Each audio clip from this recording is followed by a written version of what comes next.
Assalamualaikum warahmatullahi wabarakatuh. Perkenalkan, nama saya Rifki Haikal Ajis. Saya dari mahasiswa Universitas Mercu Buana Reguler 2, kelas karyawan. Di sini saya akan mempresentasikan tugas besar dari mata kuliah Bahasa Indonesia dari modul dengan tema ragam bahasa, yang dimentori dengan dosen Bapak Adi Sofiana Latif, SSI MM. Ragam bahasa formal. Ragam bahasa formal sendiri adalah ragam bahasa yang digunakan dalam lingkungan resmi, formal, dan kedinasan. Ragam bahasa formal dibagi menjadi dua, yakni dalam ragam bahasa lisan dan ragam bahasa tulis. Masing-masing ragam bahasa memiliki kekhasannya sendiri. Dan untuk situasi resmi yang menuntut pemakaian ragam bahasa tersebut dalam baku tercermin antara lain komunikasi yang resmi, terus wacana teknis, lalu pembicaraan umum, dan terakhir pembicaraan dengan orang lain yang dihormati. Dilihat dari segi pemerolehannya, biasanya bahasa baku dipelajari lewat pemeliharaan norma dan kaidah. Bahasa baku adalah ragam yang dikembangkan dan diterima di kalangan masyarakat khas sebagai bahasa resmi karena salah satu sifatnya itulah salah satu ciri bahasa baku adalah keseragaman dalam norma dan kaidah bahasa. Keseragaman itu berhubungan dengan ciri bahasa baku yang lain, yaitu kemantapan dinamis. Sifat mantap dan dinamis dicirikan oleh adanya kaidah yang tetap, tapi tetap ada peluang untuk memodifikasi kecil di sana sini sesuai dengan perubahan kebudayaan dan bahasa. Bahasa baku memiliki 4 fungsi, yaitu yang pertama pemersatu, yang kedua penanda kepribadian, yang ketiga penambahan wibawa, dan terakhir sebagai kerangka acuan. Kemudian bahasa non formal. Bahasa non formal sendiri sangat berbeda dengan ragam bahasa formal.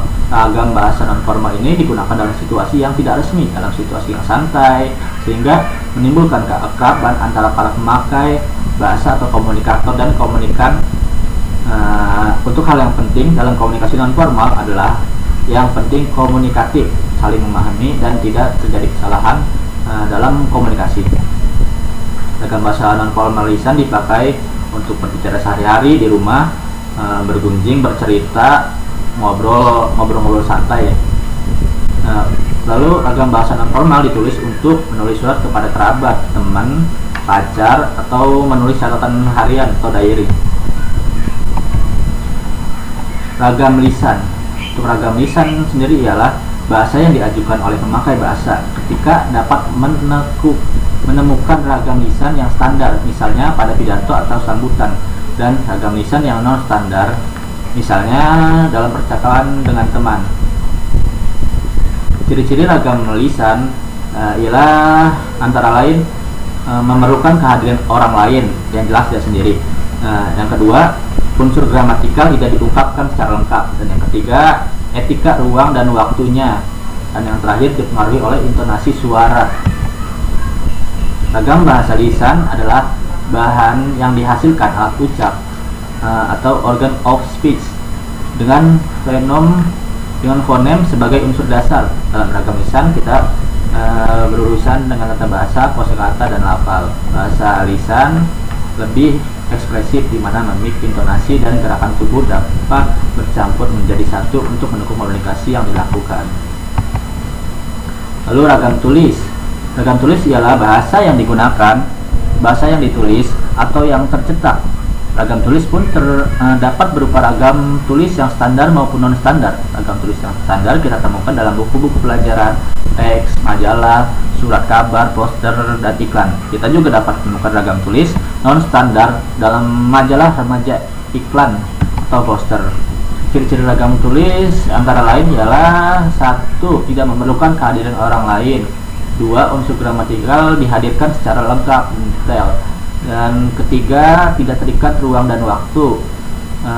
Yang terakhir, dipengaruhi oleh tanda baca dan ejaan. Jadi ragam tulis ini kayaknya kembalikan dari ragam lisan.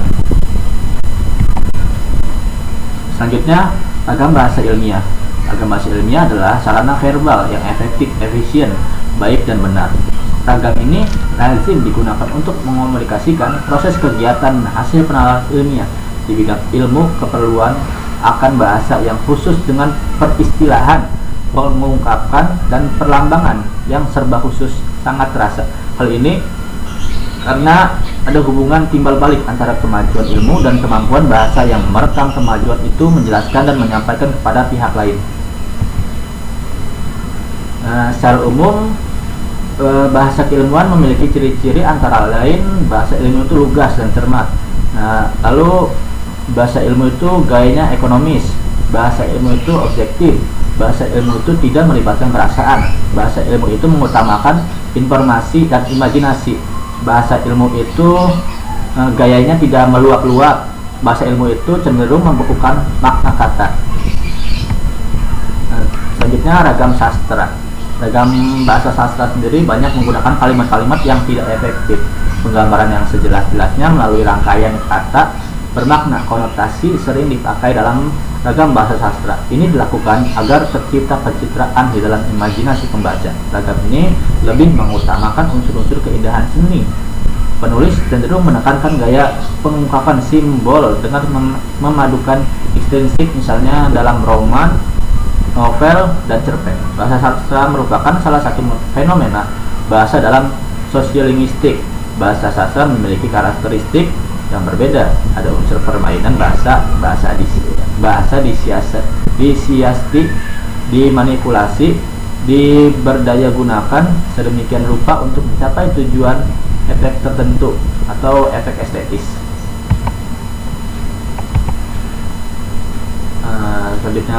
Selanjutnya, ragam sosial dan fungsional. Ragam sosial dapat didefinisikan sebagai ragam bahasa yang sebagai norma dan kaidahnya didasarkan atas kesepakatan bersama. Dalam lingkungan sosial yang lebih kecil dalam masyarakat, ragam sosial membedakan penggunaan berdasarkan hubungan orang, misalnya berbahasa dengan keluarga. Ragam fungsional sering juga disebut dalam profesional, merupakan ragam bahasa yang dikaitkan dengan profesi, lembaga, lingkungan kerja, atau kegiatan tertentu lainnya. Sebagai contoh yaitu kayak adanya ragam keagamaan. Dan yang terakhir, bahasa Indonesia yang baik dan benar cara pemakaiannya ialah bahasa Indonesia yang sesuai situasi dan kondisi pembicaraan. Adapun berbagai varian situasi yang menuntut norma kebahasaan yang berbeda. Ada situasi yang sedang duka cita, ada situasi darurat, situasi santai, situasi khusyuk, dan hampir semua situasi menuntut penggunaan bahasa yang sesuai dengan konteks sosialnya. Sedangkan bahasa Indonesia yang benar adalah bahasa Indonesia yang sesuai dengan kaidah-kaidah ketatabahasaan yang berlaku. Sedikitnya kita bisa menyebutkan ilmu kaidah ketatabahasaan antara lain morfologi atau tata bentuk, fonologi atau tata bunyi, sintaksis atau tata kalimat, semantik atau tata makna, dan EYD adalah tata tulis, ejaan yang disempurnakan. Mungkin hanya itu yang bisa saya sampaikan. Kurang lebihnya mohon maaf apabila ada salah kata atau yang kurang jelas, mohon dimaklum. Sekian dan terima kasih dari saya. Wassalamualaikum warahmatullahi wabarakatuh.